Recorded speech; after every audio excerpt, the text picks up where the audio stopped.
Okay, so I bumped into this post and I was really interested because I want to drive a point.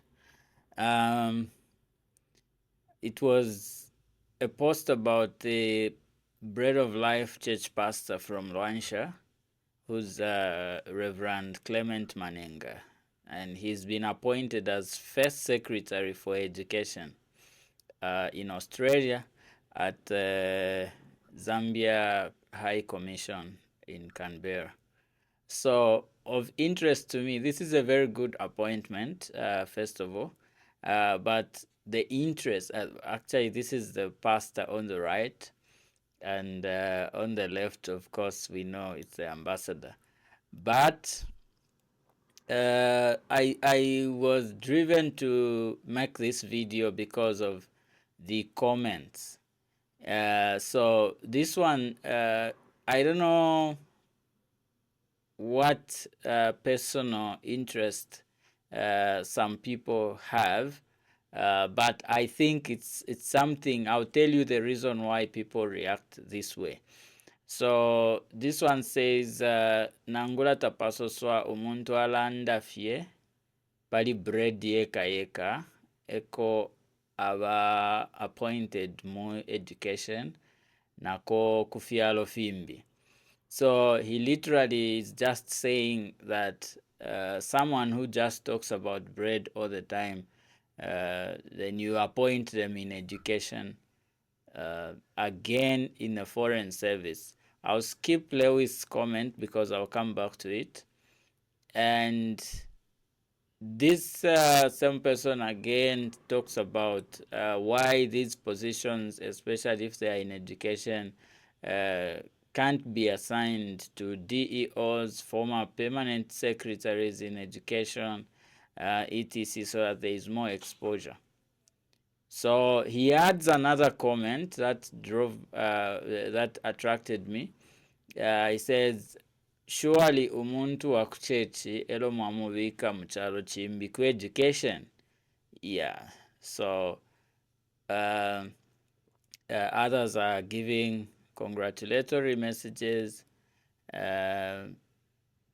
Hopefully he will open a Bread of Life church in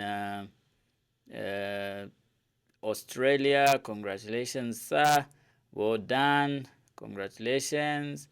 Now, particularly, when I read the first two comments I've gone through, I was thinking, why is it that people tend to assume that a pastor is a nobody in terms of education?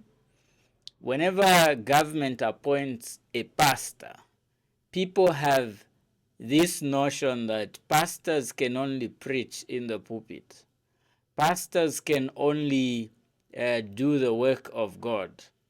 And a lot of you may want to know, and you do not know that a lot of pastors, and when I say our pastors, I mean the body of Christ. I'm not talking on behalf of Bread of Life or whatever church, but our pastors in the body of Christ. A lot of them that I know, that I've met, are actually experts in some fields. Very few pastors are not experts in other fields. So those two comments made me realize that it's a common perception people have that a pastor can't be an expert in any other field, or a pastor is a beggar. And there is also this notion of saying pastors only rely on tithe or offerings paid by members in order for them to be sustained. I'm not saying there are no such pastors or prophets.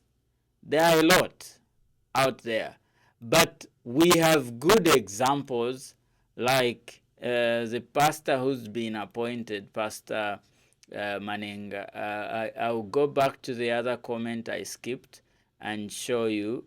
You see, Moses says he deserves this appointment Mr. Manenga retired as an Education Standards Officer for General Inspection, SOGI, for Kitwe District.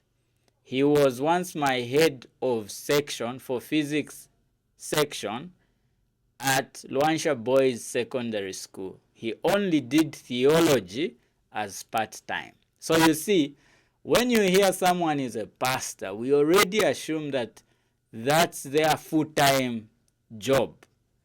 But a lot of pastors are actually doing business. They are also doing involved in other trades.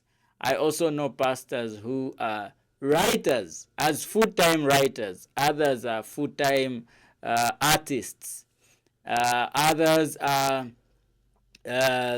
surviving through hustling and other modes of business.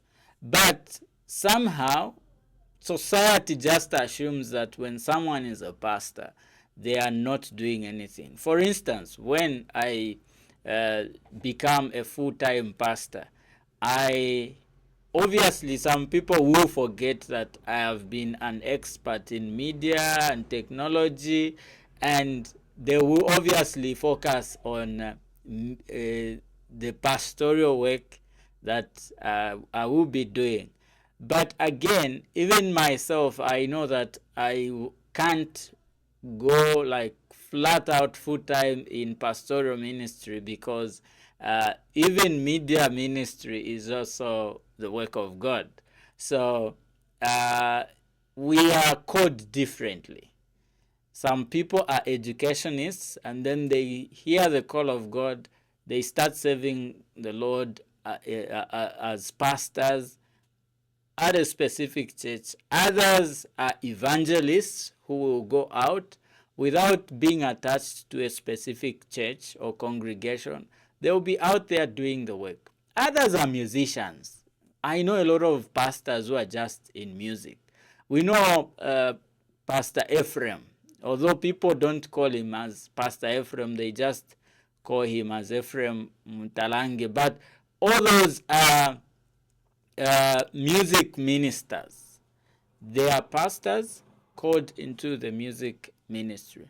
So I hope we start changing our perception. And Mr. Lewis here says this man is a professional and expert in the education field. And congratulations are in order when we see such things. Let's not always politicize everything that we see on social media, and we want to attach hate speech, or to assume that this one who's been appointed is not even qualified. Yeah, but you have to know a guy who knows a guy. Sometimes it's not about who you know, it's about who knows you. So make an impact as you do your work. Make impact. Let people know that you are an expert in some field. One day, someone is going to recommend, and you're going to be appointed as well. So this pull him down syndrome that we are developing in Zambia as a generation is not really welcome. And thank you very much.